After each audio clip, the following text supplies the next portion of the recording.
Ever find yourself stuck? You want to tackle something, that project you've been putting off, getting to the gym, maybe it's even just cleaning your house.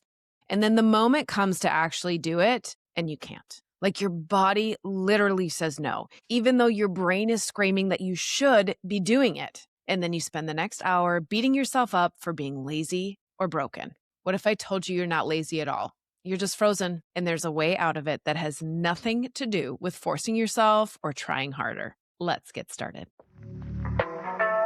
Welcome to the Crazy Ex-Wives Club, a podcast dedicated to helping women navigate the emotional journey that is divorce.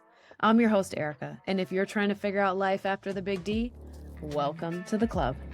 Whether you're contemplating divorce or dealing with the aftermath or any of the many phases in between, the club has got you covered. Each week, you'll hear stories from women who have been in your shoes. This isn't about spilling tea on divorce details. This is about giving you the tools to take control of your own healing journey. Listen in weekly for advice, tips, and tools to help you move through each stage of the process. Functional freeze, my friends. You are stuck in a functional freeze.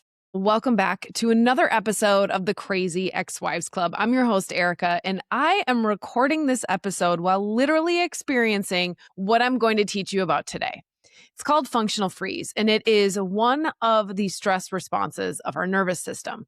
I'm sure you've probably heard of fight or flight, freeze, fawn. It's a totally natural thing that's happening, but we need to get you unstuck. And it isn't about working harder. I know that's what your mind is telling you, but there's a little bit of extra going on behind the scenes. So if you're listening and you think that you're lazy or you're broken, you are not. You're frozen. Let me show you what I mean. So Thursday, I had a great call in the club. I was chatting with the members. I was so excited to share that I was going to spend my Friday editing the Reclaiming Me program. Within the club membership, you have access to 6 hours of content that help you figure out how you reclaim who you are. How do you figure out what you desire? How do you take inspired action? How do you clear the resistance in your way? Now, this program I offered live for club members when it first launched, and now it's been waiting and waiting and waiting for me to edit, to get it back out there so that they can rewatch it. So Thursday rolled around. I was so excited. I was like, ladies, Friday is clear. I am going to get this done. I cannot wait to load this up. Monday morning, everything should be good to go. Then what happened? The weekend started. And all of a sudden it was, I can't get it done right now. I feel tired. I can't get it done right now. I need to go to the grocery store. I can't get it done right now. I have errands to run.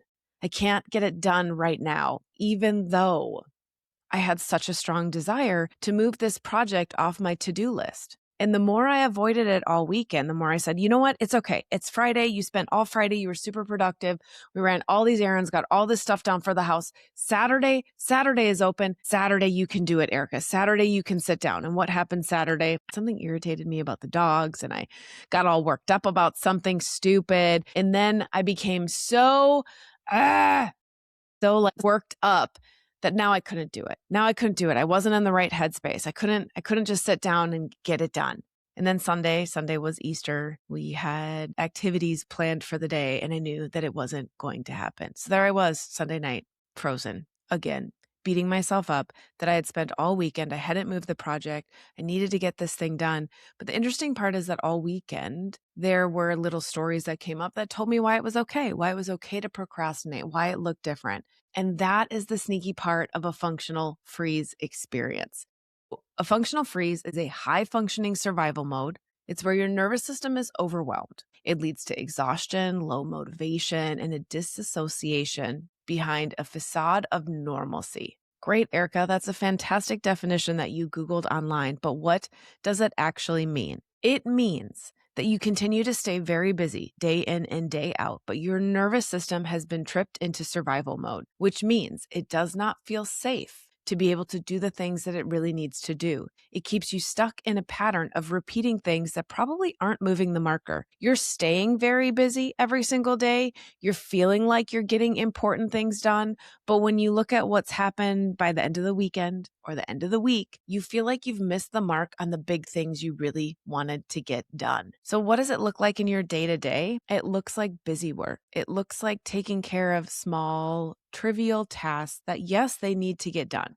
Did I need to go run all those errands on Friday? I did. Could I have gotten my work done first? Absolutely. So it was me and my mind telling a story that I'd feel so much better if I went and got these other activities done that didn't really move the marker on the big project I had. It looks like being an autopilot. Numbness, like if you know that you should be feeling happier, but you just can't seem to get there, like you feel meh all the time. Chronic exhaustion, I've been feeling so tired. And even last night, I went to bed 10:30 out. I was out, and I usually take a while to be able to fall asleep because I got that good old monkey mind going on. I fell asleep instantly. I don't remember when my partner came to bed. I woke up in the morning, didn't really remember much, slept solid all night. So why was I so exhausted? It's because behind the scenes, my nervous system is still constantly running on high alert. You aren't getting the stuff done, Erica. Oh my gosh, the things need to be done. You need to work harder. You need to do more. But because it's running that subconscious pattern in the background, it means that in my conscious world, I can't get the stuff done. I have a lot of brain fog. I can't remember what I was in the middle of doing or what else I wanted. So there is this pattern that shows up of you have a desire. I had a very strong desire to tackle this work project because I had an entire free day where I could have done video editing and gotten it loaded in the system. And in one day, it would have all been done. The moment came to do it, Friday rolled around and the pattern showed up. No, I need to go do these other things first. No, I'm not really in the mindset for it. No, boyfriend, you pissed me off. Now I can't work. I don't know. It's all the things that we allow to trigger our nervous system. It creates that bone deep tired that doesn't match the output.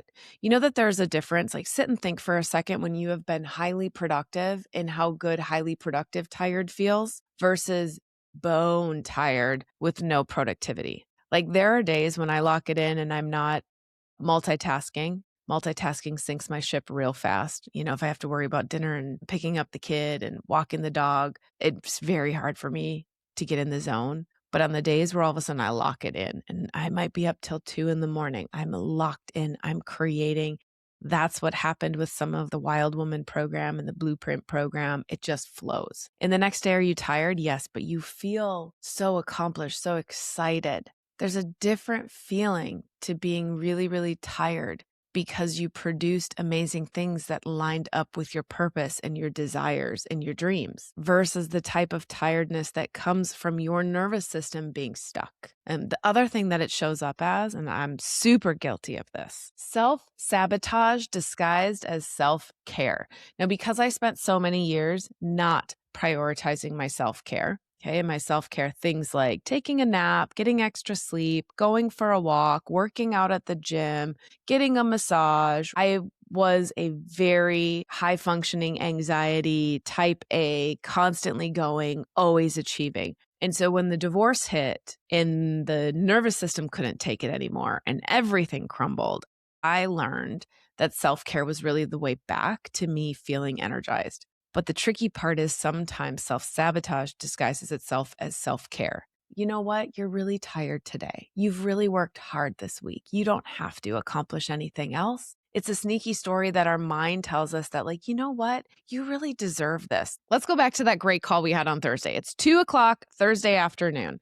I finished the call. I am so excited. I loved connecting with the ladies in the club. We had a great conversation. I was feeling really motivated. And you know what? Self-sabotage showed up. Oh my gosh, it's such a beautiful day outside. You should go to the patio. You should go downtown to one of the bar/restaurants and order yourself a little salad and have a little cocktail. And you should just start the weekend now. Self-sabotage disguised as self-care. It sounds very good. It sounds fun, but here's what I know. Eating and drinking and not working for a few more hours means that I don't get the things done that I want to get done. But it feels like I deserve it. You've worked so hard this week. Look at all the things you've moved forward.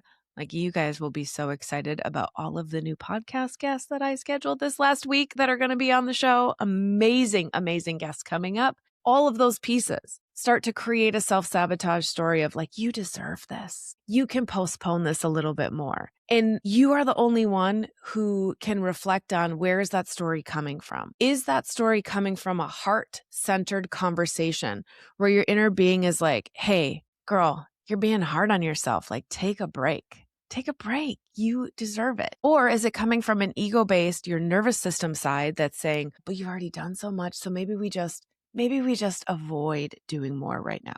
There's a subtle difference, but when you ask yourself when the impulse hits, so when the impulse hit on Thursday and I was like, oh my gosh, I deserve to be able to go out to happy hour right now.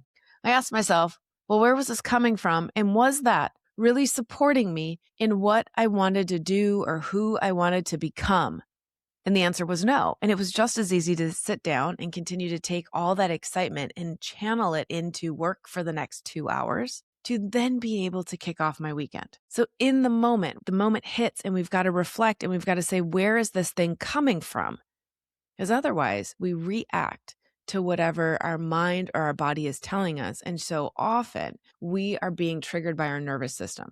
We're being triggered by that ego-based mindset. Why? Because that is just your nervous system trying to keep you safe. You have been living in survival mode. Any sort of long, prolonged, stressful situations, having a baby is a stressful situation. Getting divorced is a stressful situation. Changing jobs, stressful situation. Our nervous system is there to be able to move into a state of being more on guard, of being active, but we have to teach it to turn back off. We have to teach it to say, okay, we're good now, and there's things that I want to do. So here is what I want to guide you through. What do you do when it hits? There is a process. There are 3 steps you are going to take when you find yourself in this mode. Let me share one more story, one more example of what this mode can look like and where the steps live in it. So last night, we get to Sunday night. Now, as you can imagine, if Thursday, I was so excited to tackle a project Friday that I didn't tackle and said I was going to tackle Saturday to then put it off. But even Saturday, after we got back from our Easter celebration, I said, oh, I'm going to grab my computer.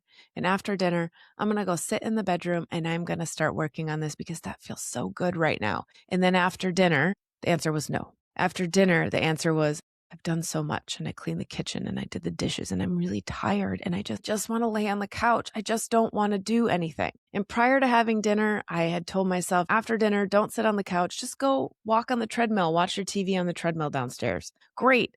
So then I tried to tell myself, okay, well, go get on the treadmill. And I again said, but I don't want to. I want to sit on the couch and I'm so tired and I've done so much. And so I sat down on the couch with my partner and I said, oh, I really want to do all this stuff. But my body says no. Like that feels so heavy. I also started to feel really emotional. Like things felt heavy. Things felt like they were never going to sort themselves out, which I knew was not true. And I knew that this was an old pattern. And so I looked at my partner and I said, you know what? I'm going to draw a bath because to be honest, I think I just need a good cry right now. I'm having some feels about shit that I know doesn't matter. So I'm going to go take a bath and cry it out and get it out because I'm done and I don't want to sit in this all night. He kind of looks at me. He kind of laughs and he kind of like, yep, go do your crazy woman thing, getting the feels out. So I went upstairs and I drew a bath and I had the backstory in my mind of, oh my gosh, well, you said you were going to get on the treadmill and you're trying to work really hard on hitting your steps goals. And now you're not going to make it because you're going to be too tired and blah, blah, blah, blah, blah. And so I went upstairs and I started the bath. We have a ginormous bathtub. Ginormous. It takes like 30 to 40 minutes to fill the bathtub. I knew that I had at least 20 more minutes. So I cleaned the tub out, started filling it up and said, why don't I walk on the treadmill while the bathtub fills? It's not the 40 minutes I wanted, but 20 minutes. It gives me something to do. What else am I going to do? Sit here and watch the tub fill up? I felt like that was a great idea. So as I went to leave the bathroom, I said, wait, laundry. There's a basket of laundry. Grabbed the basket of laundry, took it downstairs, dropped the laundry in, got it in there, didn't start it because it would steal all my hot water. Went upstairs and saw the treadmill and said, okay, yeah, I can do this. Let's get on. The laundry is prepped. I can start it after my bath. Let's grab my shoes. Let's hop on the treadmill for 20 minutes. I set a timer for 20 minutes. I put whatever TV show I was watching and started walking. 20 minutes was over. Went upstairs, got in the bath, finished the bath, already starting to feel a little bit better at this point because one of the loads of laundry that was weighing on my mind was now ready to go and prepped. I had gotten my 20 minutes of walking in and guess what? Woot, woot, made my step goal for the day. I was now in a delightfully warm magnesium salt bath, soaking away whatever the ish was that was happening. And when I got out, I knew that I was now relaxed and ready to go to bed to have a very deep and fulfilling, restful night of sleep. It didn't happen because I said, oh, I have to go do all this stuff. Erica, keep going. It happened because I followed these 3 steps. First, There was a pattern recognition. I mentioned a couple of them when I told you guys this story right now. Did you hear them? I said, one, I noticed a pattern about a hopeless story that was happening in my head. Heightened emotions. Everything started to feel like, oh my God, I'm never going to get this right. And I know that that's not true because just 30 minutes ago, I was feeling really good. I was feeling really stable. I was feeling really hopeful. So to now smash into a hopeless feeling, there was a pattern. And I knew that it wasn't going to last. I knew that it wasn't real, but I knew it was a pattern. Second pattern was I had started to see that when things got hard, I wanted to take a nap. I wanted to check out. I was doing self-care as self-sabotage. I was avoiding the things that really needed to get done. And I knew this pattern. I knew this pattern because it showed up during my divorce. Have you ever asked yourself and said something like, I just wish I could take a nap and fall asleep, and when I wake up, all this could be over? That's the pattern. Where I'm like, oh, I just want to be on the other side. I want to be on the other side of the growth, the other side of the evolution, the other side of changing who you're becoming or what your world looks like. That's the second pattern. And I saw both of them and I was like, ooh, you know that you're self-sabotaging yourself because I love to launch new things in the club, in the podcast, in the other programs.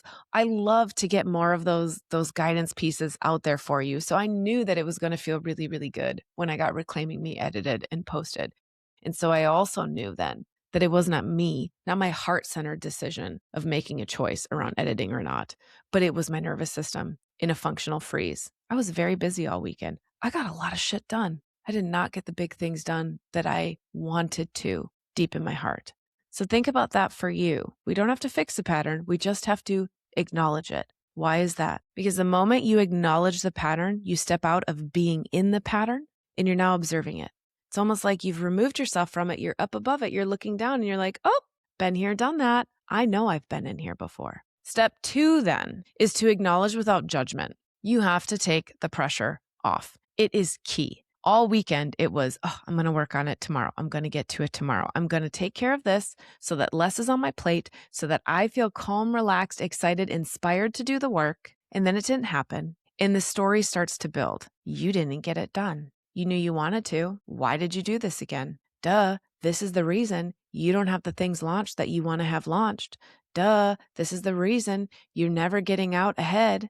How many of those stories are running in your mind? You've got to acknowledge it without the judgment, because the pressure that you're adding, and it's not even you, the pressure your nervous system is adding, keeps you stuck in that mode. When we acknowledge without the judgment, we take conscious action to calm our nervous system. Remember, that nervous system was designed to protect us. It was designed to help us survive. If you haven't had a chance to go listen to the Other F Word podcast episode where I talk about fear and how fear hits our nervous system, we're going to do a deep dive into the purpose of the nervous system and why it's here and how it's functioning. It has been around since the dawn of time, and its job is to keep you safe. And so when it feels stress, when it feels frozen by the things that are going on, my nervous system works really hard to try and stop me from taking any action, any risk, any change. So we acknowledge without judgment so that our nervous system goes, okay, you see this. You as the heart-centered person gets to start taking control back and telling that nervous system like, hey, no judgment needed. I see the pattern. I'm in control. I've got this. And then step 3, start tiny. You need those moments like I shared that are just get up. Just get up and do one tiny thing. I did not say just get up and go tackle the whole editing project. But what I said was, okay, you're in a freeze mode. Your nervous system is not allowing you to get the things done that you truly desire getting done. So I can't solve that tonight. That's a big project, a big pressure, a big everything, but what can I do? So I took one tiny step and I said, okay, well, you know what? I can't even get myself to the treadmill. I can't get myself to work. I can't get myself to do the things. I'm going to take a bath. I'm going to try and release the pressure valve with a good cry. The time I got in the bath, because I had already walked, I didn't need to cry anymore. But when the emotions build up that big, pressure valve, let them go. Cry it out, take a bath. When I did that, the walking to get upstairs to the bath started my motor, started to move me out of freeze, started to break the cycle. And I said, you know what? I got 20 minutes. How much can I get done in 20 minutes? And that was that just get up moment. So the just get up moment to draw the tub meant that I prepped the laundry, which I ran last night, and it's already through the dryer this morning. Got me onto the treadmill for those 20 minutes, helped me hit my step goal. Tiny, tiny, tiny things. Meant when I woke up this morning, before I got out of bed, I pre-paved my day, which means I thought through my day and I said, okay, what are the big things you want to get done today? I want to record this podcast episode. I want to get a social media post up. I've got an episode that's been edited that I need to listen to in 2 calls. And I was like, great, 5 things. That's it. Anything above and beyond that is gold. But those 5 things are bare minimum. So when we start to shift out of freeze, functional freeze, now we can take control back. Pattern recognition, acknowledgement without judgment, and start tiny. The thing about any of these patterns, gradually, then suddenly. We can't go from being overwhelmed, burnt out, exhausted, to doing all the things we want to do in our new life. We've got to expand our capacity one tiny step at a time to say, hey, nervous system, I know that you're really overwhelmed right now, but you know what I know you can do? You can get upstairs and turn the tub on, which was enough to trigger it to say, and you can walk for 20 minutes. Gradually, then suddenly. It's why forcing doesn't work. It's why I really, really, really hate the programs that tell you to just take action. You can't just take action. No matter how much I wanted to take action, I could not get up off the couch. And if somebody's telling you you just need to work harder and then you can't take action and you can't get off the couch and more time slips by and you don't achieve the thing that you want to achieve or complete,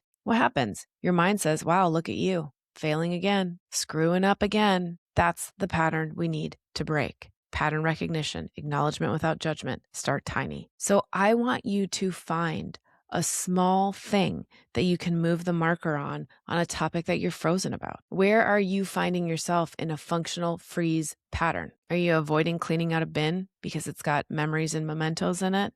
When your kids go to their dad's house, do you sit on the couch and not move all weekend because you are so overwhelmed by the feelings of being alone? Do you have a never-ending project to-do list that you actually really do want to get done, but you just let it pile up in the corner of the room? Pick something that you feel frozen about.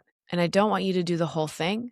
I want you to walk through the 3 steps. Recognize the pattern, acknowledge without judgment, and then pick one tiny thing to get up and do. And this is where, when I look at one of the biggest shifts for me, okay, so I have probably been in a building state of functional freeze for about 6 months.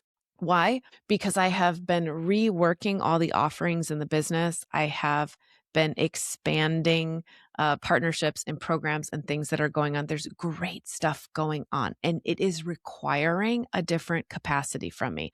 Let's not forget, I also threw an 8-week-old puppy in the mix, which has been delightful, but it is still another little tiny thing that needs help and feeding and training and all of the things. So plate's full. Gradually, then suddenly, this has been building and building and building. The Wild Woman program that launched in January has absolutely been the thing that was the gradually, then suddenly shift for me to be able to get out of a functional freeze. It's why I launched the program.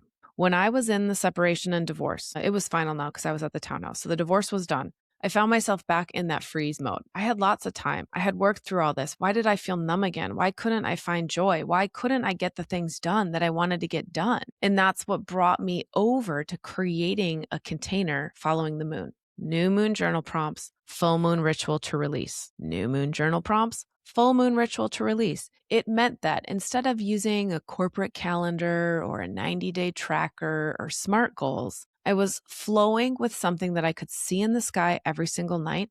It was beautiful to look at, and it was easy to do. I felt held. I felt that I was in a supportive container, and things got really fucking good. They got really magical. The places that I was stuck or I was frozen started to melt away, not because I sat down and said, this is a problem and I need to figure out how to solve it, but because I said, I'm going to go inside. And sometimes those goals that I set were like, I don't want to be upset about this anymore. I want to stop feeling unhappy that I'm single. Sometimes they were, I want to manifest a trip.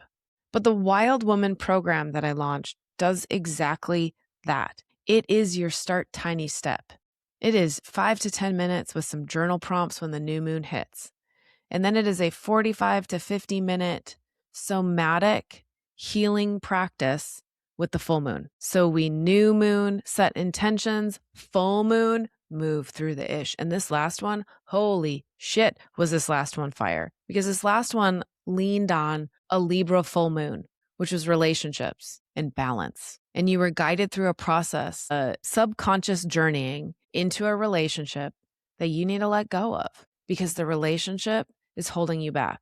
Me personally, the relationship that I found when I did this process was the self-sabotage disguised as self-care. That's a personality, a relationship of mine that I need to let go of because it's getting in the way of me being able to produce what I really want to produce. So if you are stuck in this functional freeze, yes, you could join the club. Yes, you could do the blueprint. I'm going to challenge you and say you're probably not ready for it because it takes the commitment to show up. It takes the commitment to invest in yourself. The wild woman, you get 2 emails. You're going to get the email. You're going to grab your journal, and then you're going to get the email, and you're going to hit play. And it is the most beautiful start tiny with magical output on the other side. So we just finished, I think it was our second round, and I am already seeing huge shifts happening all around because I'm taking that time to get focused on what I really want. And then I'm being guided through action to help release why I'm stuck in a freeze state. All right, my friends, if you are stuck in a functional freeze, there is nothing wrong with you. It's your nervous system. If you want more details on how your nervous system is working to protect you, I want you to go back and watch the other F Word podcast episode. Your takeaways today, I want you to go find that one tiny frozen place. Gradually, then suddenly, what's a little shift? Even if the littlest shift you can make is just acknowledging without judgment. Start taking a few minutes every day when you find yourself re-triggered in the same pattern. Take that beat, take that second and just say, oh, this is a pattern I'm familiar with. I've been here before. Until next week, give yourself grace. Know that we don't move out of trauma-based nervous system states until we give ourselves permission to do so. You are not broken. You're just finding your way back. And that's it. Another great episode of the Crazy Ex-Wives Club, a podcast for women learning how to heal from their divorce. Tune in next week for more advice and tips to help you figure out life after divorce. And until then, give yourself grace, do the best you can, and know that this is all part of the process.